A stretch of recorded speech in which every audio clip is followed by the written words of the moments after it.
self-employed all my life. So cash came quick for me. It was easy for me to put a budget in my head and be like, okay, within the next month I'm gonna save such and such, and I'm gonna go get what I want and pay cash. Until it was time for me to really start trying to get what I want, and it was like, you don't have no credit. Yes, I do. It was like, no, you don't. Yes, I do. You know all the bills I pay. Yes, I do. All the credit cards I've done. Yeah, I got some credit. They show. No, ma'am, you don't have no revolving credit now. So I'm being honest with you. I was terrified to go get. Just like within my last 5 years, I have 2 credit cards. That's it. I was terrified to go get them. Not that I wasn't going to pay on them. I just saw what they did. Also, too, I went through a divorce. So life was lifing. And I had to cover some bills that wasn't really mine at first. So that had a lot to do with my credit and stuff. But if you don't have no credit cards, you definitely don't have no credit. Right. Okay? Something's got to be being reported. And I wasn't having nothing being reported because I was so used to paying everything with cash. So I really didn't, as they say, you didn't have no paper trail. And I didn't have no paper trail. I had a cash trail. Okay? That was it. So she's right. Credit cards, I'm not saying go out there and run them up. Right. Or get a ton of them. And I'm not saying go out there and get all the department stores and all that stuff like that. I'm just saying that you do gotta have some type of credit cards like Miss Stephanie did say. Okay? But being that I am speaking about credit cards, can you make, oh, I'm not gonna say it like that. Because one thing that I do notice, I've seen a lot of my next gen, especially I'll be watching when they pull their wallet out, they got like 20 different cards, and I'll be like, they got a card for every department store. So, can you tell me, is that good, or should you just maybe just have one major card that you use in those stores, or? Yeah. So, I don't suggest getting department credit cards. I absolutely don't. And because most of them don't report to the main credit bureaus. You know, there are over 20, 30 credit bureaus that we don't know about, but there's a lot of them. The main ones are Experian, Equifax, and TransUnion. So, but most of the department credit cards, they do not report when it comes to building your credit. But you will notice that they're going to report if you missed it or closed it or something like that. But it's not helpful. So I always suggest that you want to go with a credit card that has some rewards, Go with a credit card that is going to report to all 3. Go to one that is one of my favorites, of course, is Navy Fed. Bank of America if you're looking to do a business in the long run. So to answer your question, I don't suggest the store credit cards. But there are a few out there that will give you some type of Visa card that you can utilize at other places. Now, those are different, but the typical store cards, no, I don't suggest those. She don't suggest those, y'all. Okay? Okay, so now let me ask you this real quick just to help them out, because some of them got them. If they do already have them, should they pay them off and close them out, or should they continue to work with them, or? Well, it depends if they're reporting. If they're reporting to the credit bureaus, you don't want to close them because remember, 10% of your credit score is your length of credit. So you don't want to go and say, hey, I have a credit card and I, paid it and I want to close it. But if you had this credit card back in since 2013, you have built up a rapport with that. And that's going to be 10% of your credit.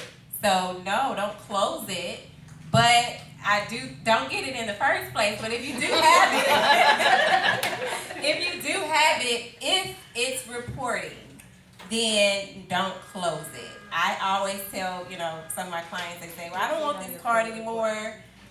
If you've paid it down, don't close it. Maybe throw it in the drawer or something if you don't want to use it. But it's reporting, and that's 10% of your credit. if you choose to close it, if you absolutely say, hey, I want to close it, then you just want to replace it with something that is going to be beneficial to your credit, and make sure that it's something that is going to be reporting, and then you want to keep it for some time so they can help you boost. Good. Good Did not think information. about that. So if you do close it, it's valuable to make sure that you replace it. Yes. Hey, did not know that.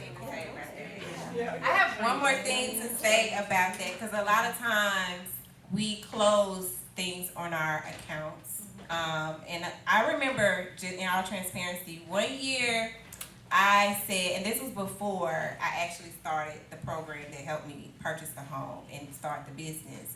I didn't know anything about credit, so I was like, I'm gonna pull my credit report, and I'm going to use my taxes, and I'm gonna go down my credit report, and I'm gonna pay off this credit card, I'm gonna pay off that, and I'm gonna pay off that, and I utilized mainly my whole taxes. And I was devastated at the end, because paid does not mean closed. A lot of us take our income or whatever we have, and we go and we pay things off. And it's just going to be updated to paid, unless you've spoken with the creditor and they're going to, delete that particular trade line or whatever. But it's always best that if you are going to pay something off, it needs to be completely deleted from your credit report, because paid is just paid. It's just going to say paid. You want to delete those negative items off of your credit profile. That's good, because I would have been the one that would have thought it was paid and closed. So we need to Now make sure we that we gotta follow delete it. up. Okay, Mama, I thought the same too. Yeah. Me too. I did too. Hey, no, it's okay. I did, I I gotta go thought. back and delete that. Yeah, so it's just sitting there. It's just sitting there. Okay. So if it's just sitting there, like, how is it affecting your credit? It's because closed accounts are negative accounts on your credit report. The credit bureau see that as a negative item on your credit report.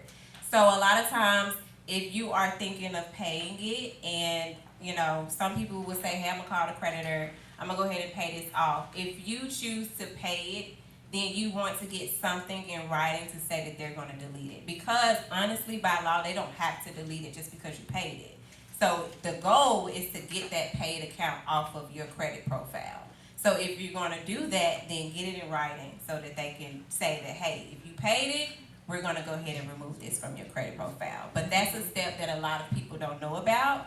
So with the process and the program that I have, our lawyers are gonna make them delete it because it's paid. So get it off of there. So it's a negative item. Thank you. I got another question. Does that go so with the addresses as well? Like military, we travel a lot. We got many different addresses. How does that work? That's another thing. Okay. If you are going to DIY your credit repair yourself, because I do suggest that as well, because everybody don't want to get into a credit repair program. If you choose to DIY your credit yourself, then the first thing that you want to do after you pull your report is go ahead and delete all of your old addresses. Before, if you're going to start a dispute process, go in, delete all your old addresses, because any collections that you have attached to those, it'll be easier for you to dispute them to be deleted. Oh, that's Smart. that was Thank a gem. you. Thank you.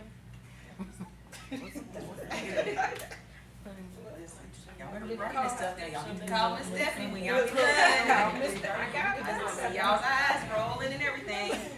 Fine. Okay, so my final question for you is, like I said, I wanted to work forward and not backwards this time, because I feel like a lot of us need to Y'all recover. talking over there, look like. So, Y'all gonna start a business? what would you say the proper steps, or what information would you give if they know they have already messed up and they need to get their credit back together and recover? What would you say for them, Ms. Stephanie? Because listen, I had to go through it, and I'm sure it's a lot of a lot of us that go through not knowing properly how to use our credit. And we mess up. Bills and debts and stuff, and now life is life and trying to figure it out. So how would you help them to undo their wrongs?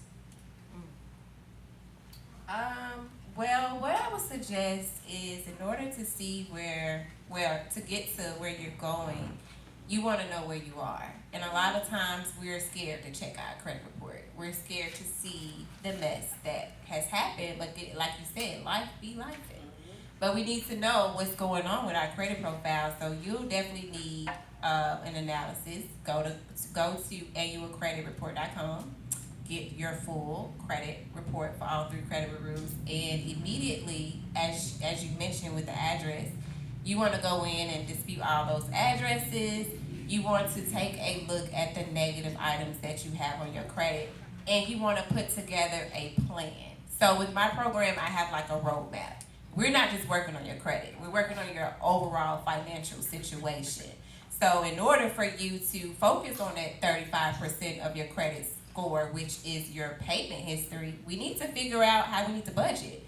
How do we need to save to pay off some of these things while we're disputing, So it's just about taking a thorough look at your credit report and taking action quick. Because if you're looking to start a business, as he mentioned earlier, you have to structure. You have to have, that paper trail behind you. If you're looking to purchase a home, the lender is going to look at your debt to income. He's going to look at your credit overall. So just to answer your question, get a credit report, go in, and then you're going to take the action steps by working on your financial situation first. Budgeting and save so that you can go ahead and start, removing some of those items from your credit profile. Anybody have any other questions? Yeah, I was gonna ask, how long is the process once you start? If we was to let you do it, how long is that process? Well, for me, I actually partner with credit attorneys. So those are the ones that I have been using, and I've used them for myself.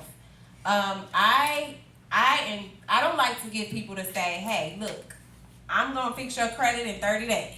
Right. I'm gonna fix your credit in 3 months. Because if anybody ever tells you that, you need to run. Because everybody's case is different. It's not just about your credit. It's about your finances. It's about your debt. It's about all of those things.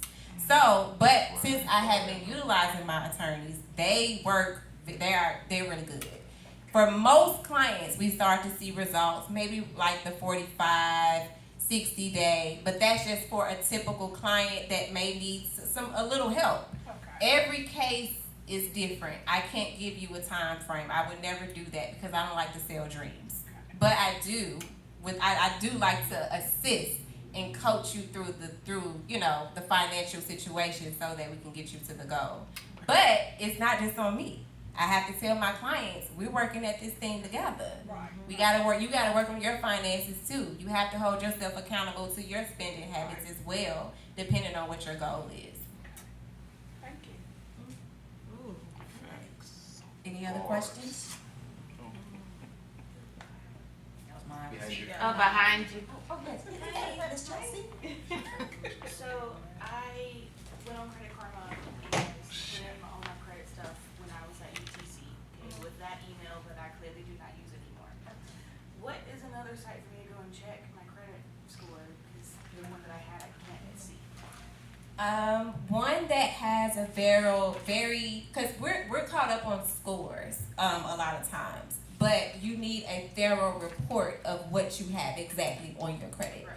So I will go to annualcreditreport.com, and it gives you all 3 credit reports from Experian, Equifax, and TransUnion, and you'll be able to see exactly every single thing on your credit report, your addresses, all of that. And if you're going to, start working on it yourself, then the first thing you want to tackle is the information that no longer belongs to you, like your old addresses and things like that.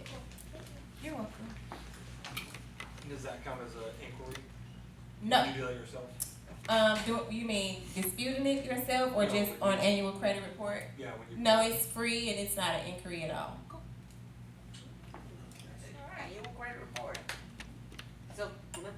me ask, is annual credit report better than having, Credit Karma?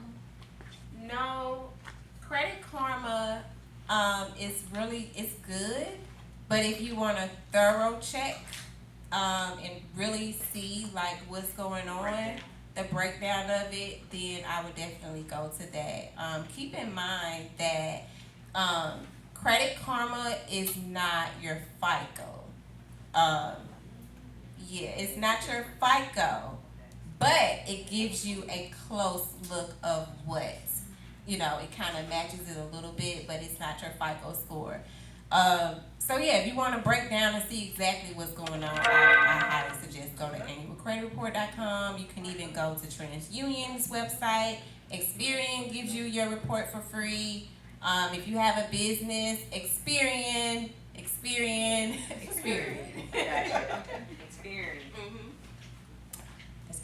One more question back there in the back.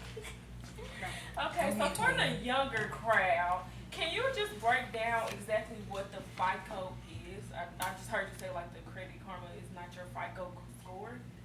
It's really no breakdown of it. It's just the main scoring model that most of the lenders are gonna look at.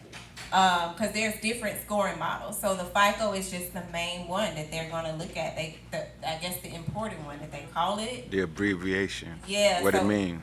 Huh? The abbreviation. I don't know what the abbreviation is in all honest truth, but I do know that the FICO is just a scoring model that they choose. Thank you. I appreciate that. It's like your grades. Yeah. They got a grade scale that you base your grades off of. Say your credit report is your adult report card. That's what it is. Like your grades. Well, I'm fed. You gonna pass this year, girl. You gonna pass. Oh, I'm passing. No child left behind. Right. Fair Isaac Corporation. Yeah, Isaac. Fair Isaac Corporation. Oh, there, Isaac. Yeah, we Yeah, got that's see, that's what I told you. It means something. You gonna learn. Just like FBI means something. Federal Bureau of Anybody Investigation. else have any questions for credit? No, Thank you. that's all. That was perfect. I was just gonna say, if you are looking, depending on what your goal is, as they mentioned earlier, you want to get started early. No age is too young. Most credit cards, if you have any children, most credit cards will let you put your kids on there at 16, and you want to start boosting their credit. But in our community, we want to, educate ourselves. If you have kids, educate your kids. But just start, y'all. Start early because, I messed up a lot coming up because I didn't really know much about finances and credit and things like that. Investment properties and, things like that. America revolves around credit. There's absolutely no way around it. Cash is king, but credit is power. You can't do anything without it in America. So, we want to start early and get to your goals. You can do it. What is the earliest thing you could do for a kid? Like what age could you do something to go ahead and start building that? Good question. As I said, like with most credit card companies, if you're looking to build, most of them were 16. There are a couple out there that start at 14. Another thing that I am really big on with credit is if you fix your credit and you obtain an asset and you have children, my company also does will and trust and power of attorneys. So you want to go ahead and put them in your trust, put them in your will. As you built up that rapport, then you want to build that up for them as well early because there's ways that you can, make money with your will and trust as well. So that's my spiel on how you can start early with them, That's good, because a lot of people don't talk about your will and trust. That's good. That's a whole nother conversation. Anybody else? Take it out your own leverage. Well, I think we've answered everything for credit. Y'all good over there? Yeah, thanks. All right. Thank you, Ms. Stephanie.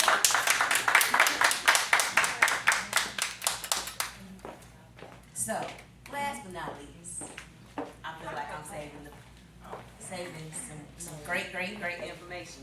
All of it was great, but this is one I think that a lot of people just don't even talk about unless we're going to the grave. And it's more than just that. I have Miss Trisha Brown. She is with New York Life Insurance, and Miss Trisha's like family to me. Miss Trisha has been actually my agent for almost 20 years now. Man. And y'all, She's the best. she is amazing, okay? Before I let her introduce y'allself, life insurance is real big for me. I didn't grow up learning about it, but I did always grow up seeing the insurance man come. Never got explained it, but I knew it was important. But life's for everybody. The ups, the downs, the unpredictable, and life was very unpredictable for me at the age of 27 when my first daughter's father dropped dead at the age of 31. That is a reality check. When you've raising kids and you got a mom and a dad, and the mom and dad, one of them disappears, especially not knowing, no illness in sight, healthy, and death comes. What do you do? Most of us don't think about this. I didn't think about it, but I actually went through another life changes then, which was a divorce, and I had a great attorney. I'm just gonna be honest. And she saw the future for me. But I wasn't thinking about that at that time. But this is reality now. We got so much going on and we are not prepared for it. And this is something that a lot of people slip on, is life insurance. I picked up life insurance because of like everybody else thinks about, covering burial if anything happens to your kids, your parents, yourself. As I've grown, I've learned how to use my life insurance so much in so many other ways. And the ways that a lot of people miss out on is the investment ways in life insurance. So I'm gonna let this, because I don't want to do her job, but I've been with her for 20 years now, y'all, and I'm telling y'all, I did not understand everything that she was teaching me. So when I say, the same way I said that you need to make sure that you got a counselor that you vibe with, you need to make sure that your agent, you vibe with her. Because one thing I remember when I was young and dumb and naive and didn't know is I told her I wanted you to teach me everything you knew. Because I didn't never want to be in this position no more. And not know. That is like the worst feeling. When you can't help yourself.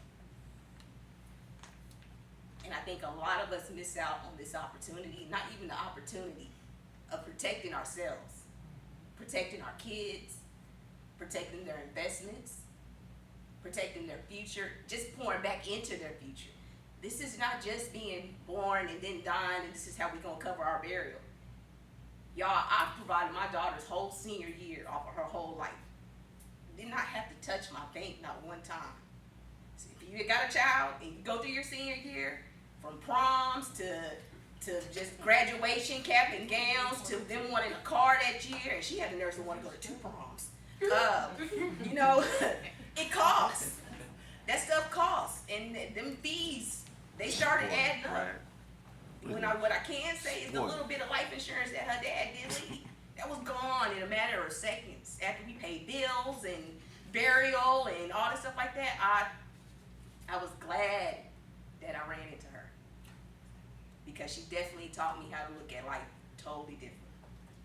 And how to start investing. Like, I was just on the phone with her the other night, talking about some different investment opportunities. This is something that, once you get it, share it. Because we don't share enough of it. And I know my girls are tired of me talking about it.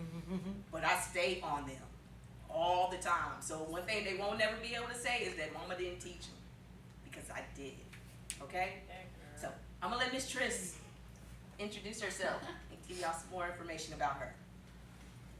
Well, thank you so much. Yeah, I've been with New York Life is the company that is my main company, but I'm not captive with them.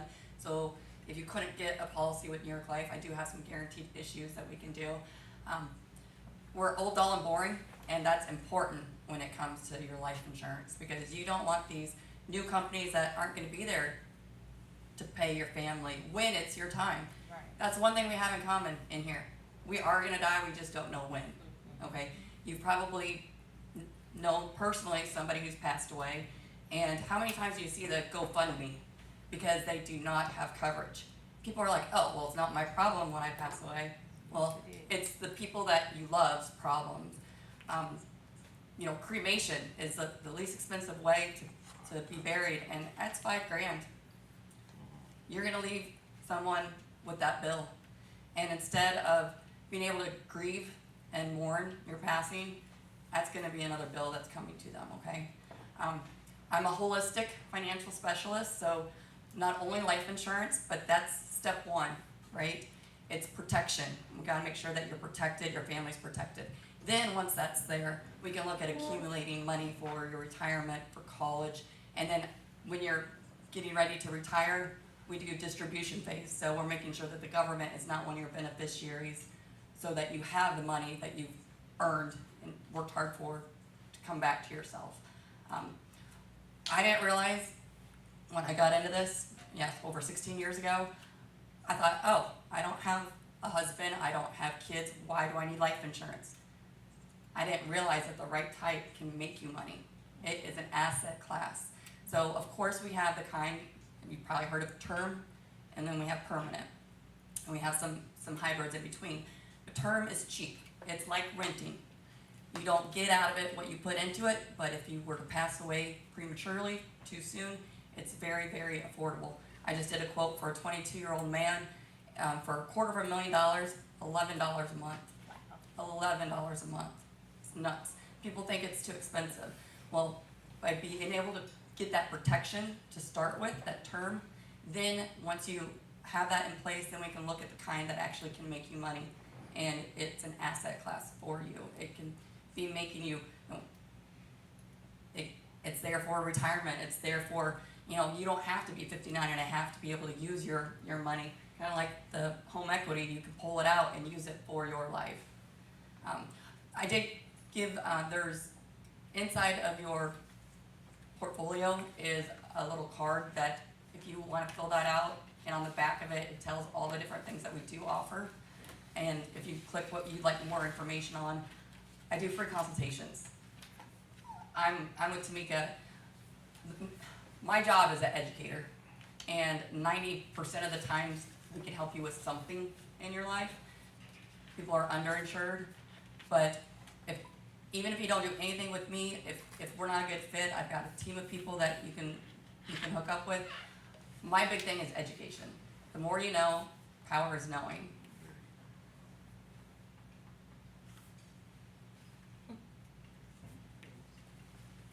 So there's a couple of things that I wanted Trish to go over with because, again, like she said, power is knowledge, and when you know better, you do better sometimes. Okay? But I definitely want her to explain whole life insurance. I think a lot of us got term down. Term is just regular insurance, all right, coverage, and you pick the pricing that you want. Just like she said, you don't get out of term what you normally put into it, but it's there for coverage when you die. My biggest thing that I do know that a lot of people don't know about and the value of it is whole life. And I think if you was to meet with her and get a chance, then she could explain VUL.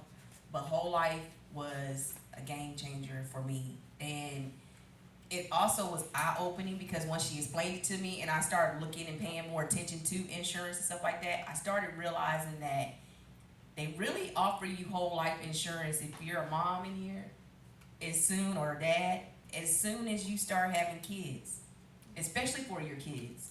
How many of us done got the Gerber insurance card in the mail? Normally, where does the Gerber insurance card go? In the track. Okay.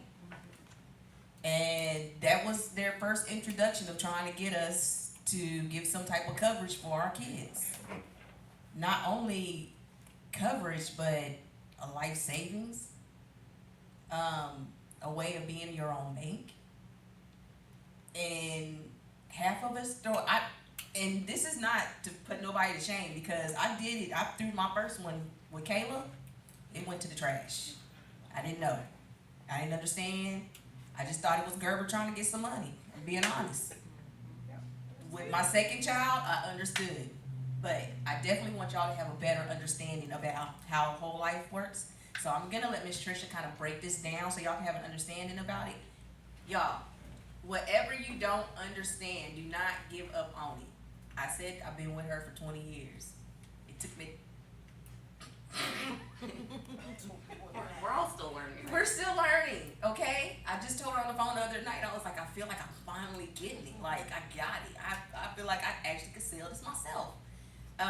So don't give up on it. It's valuable, it's needed, it's worth it if you work the system. Okay? So I'm gonna let her explain this to you.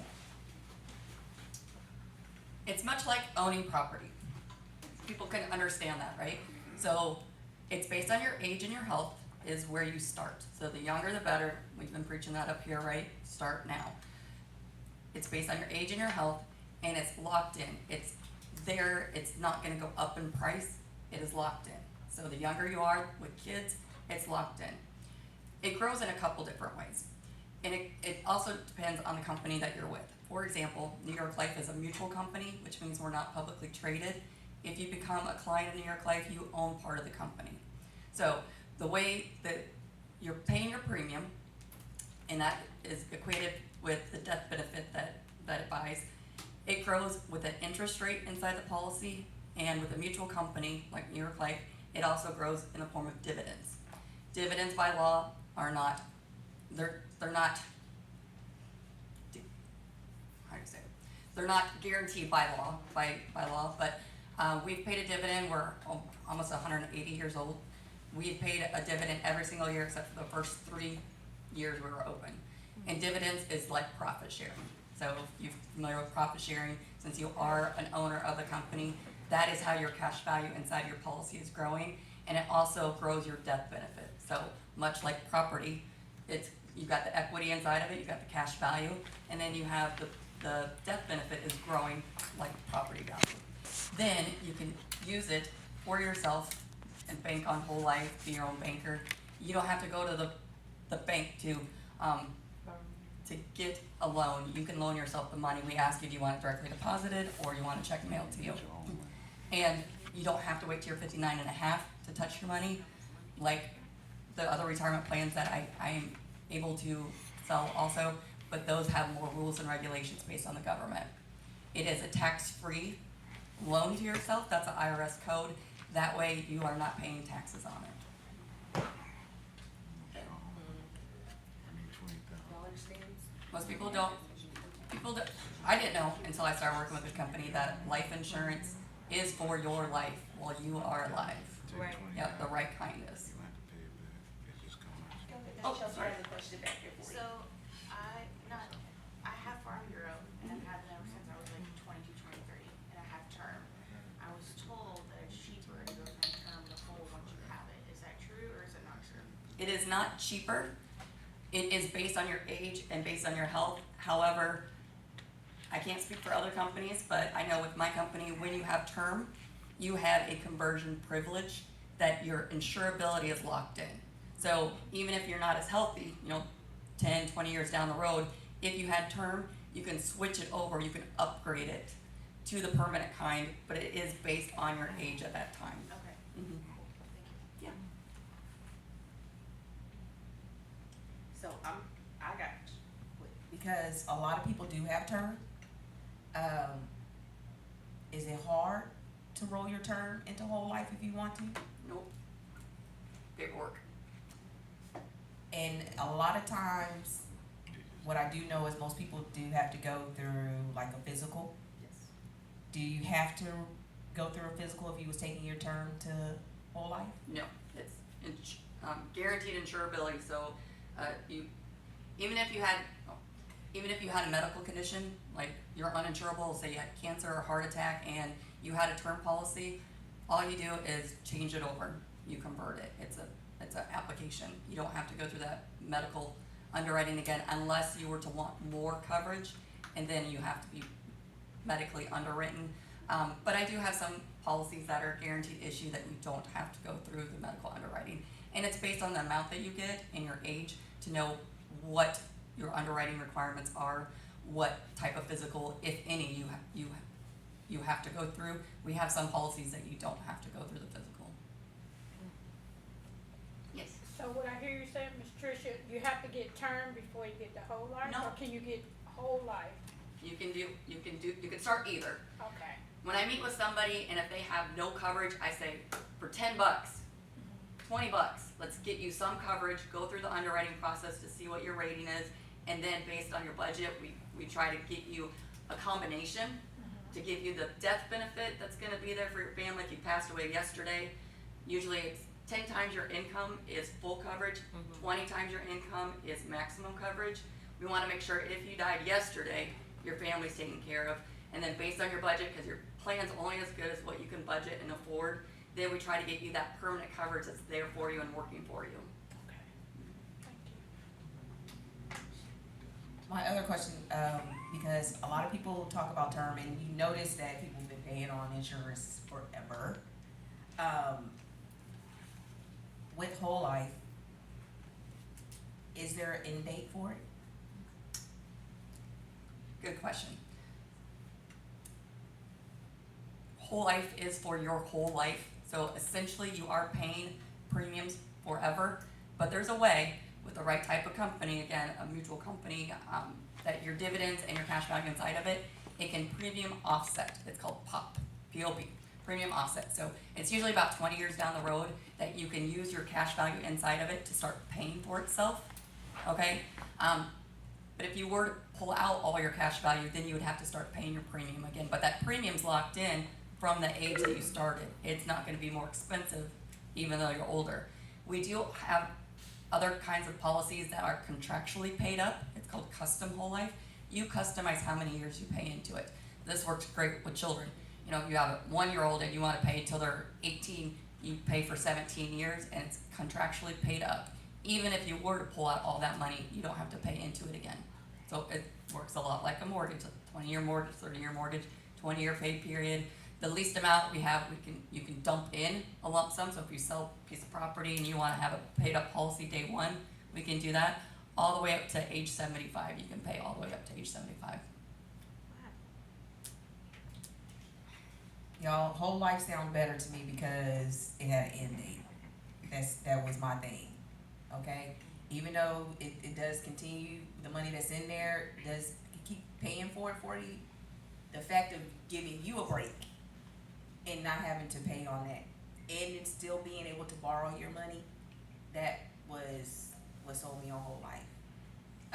Also too, with me having kids, it's like the way to go when you have kids and when you can get it on them so young. If I'm not mistaken, is it better rates for them when they're younger? Yeah, as young as 15 days, you can get a policy on a baby as little as 15-day old. And it's locked in based on the age. So obviously a 1-year-old's gonna be cheaper than a 16-year-old by a little bit. But yeah, it gets more expensive as we are getting older. And people don't, some of my people that I talk to, they're like, well, I don't wanna think about that happening on my child, life insurance. Well, the right kind is for their life. They are accumulating that money. But accidents do happen, you see it in the news today. And what parent is gonna want to go back to work after burying their child? This money allows them time off of work, pays for that funeral, but most importantly, it ensures their insurability. So when they're a parent, if they had a childhood illness or something that they couldn't get life insurance when they start having their family, you had already provided that for them while they're young. That's big. Making sure that your kids can benefit from